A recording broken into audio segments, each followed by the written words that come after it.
I told myself I'd only check Instagram for 5 minutes. 40 minutes later, I hadn't moved. I kept scrolling even though I wasn't enjoying it. I wasn't even seeing the posts anymore, just tapping, like muscle memory. At some point, I glanced at the clock. It was already 3 p.m. I had eaten one granola bar and taken 0 steps outside. I was behind on everything and felt numb about it. That's what scared me most. Not the stress, but how normal this had become. That night, I hit a wall. I was tired of being tired of feeling like I was living the same day over and over. I didn't have a big rock bottom moment, just a quiet decision. I needed a reset, not for a week, for real. 100 days. I didn't know exactly what I would do, but I knew I needed to start. Day 1. I made rules, nothing extreme, just enough structure to shake me out of autopilot. 3 tasks per day, written down on paper. Phone out of reach in the mornings, water first thing. That was it. I kept it boring on purpose. My goal wasn't to be perfect. It was just to show up. Day 2. I turned my phone to grayscale. It looked lifeless, which helped. Less color, less pull. I caught myself reaching for it 10 times that day, but at least now I noticed. Day 3. I set a 25-minute timer and worked on one thing. No distractions, no tabs. It felt longer than it was, but I finished a full draft I'd been avoiding. That gave me a small jolt of momentum. Day 5. I started walking after lunch. No music, no podcasts. Just the sound of traffic and birds and my own thoughts. It felt awkward, but real. Day 7. I slept through the night. No 3 a.m. phone checks. I woke up groggy but proud. That was the first time in weeks.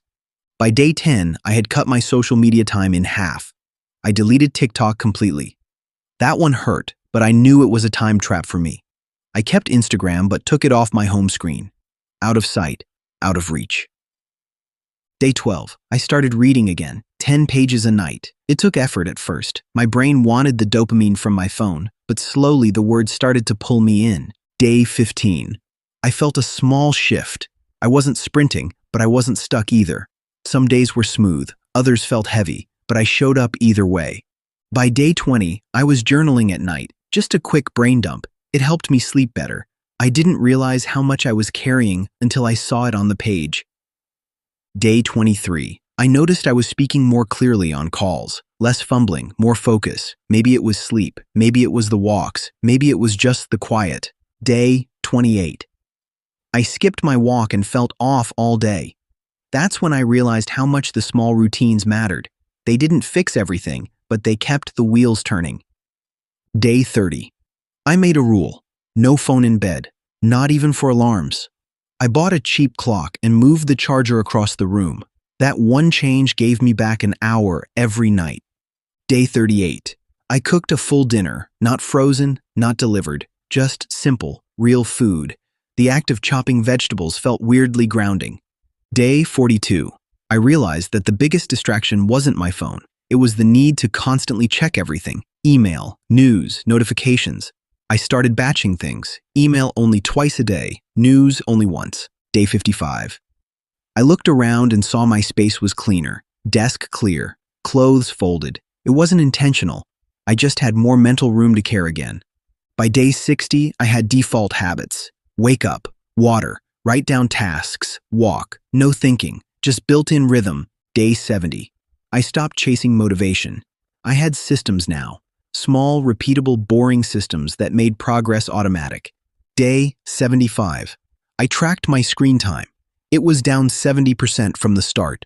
No app had done that for me. The discipline did. Day 78. I got offered a client gig and turned it down because the timing didn't feel right. Not out of fear, out of confidence. That was new. Day 81.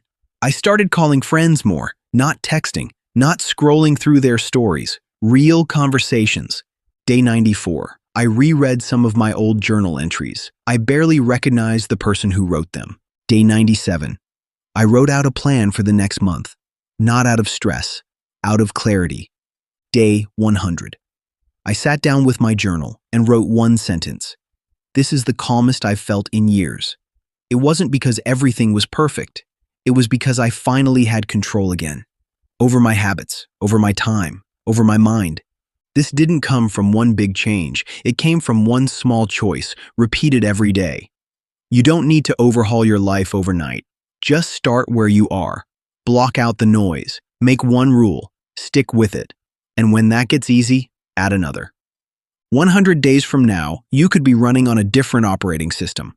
One that works for you, not against you. It's not about becoming someone new. It's about becoming who you were before the burnout took over. That version of you is still there. You just have to clear the way.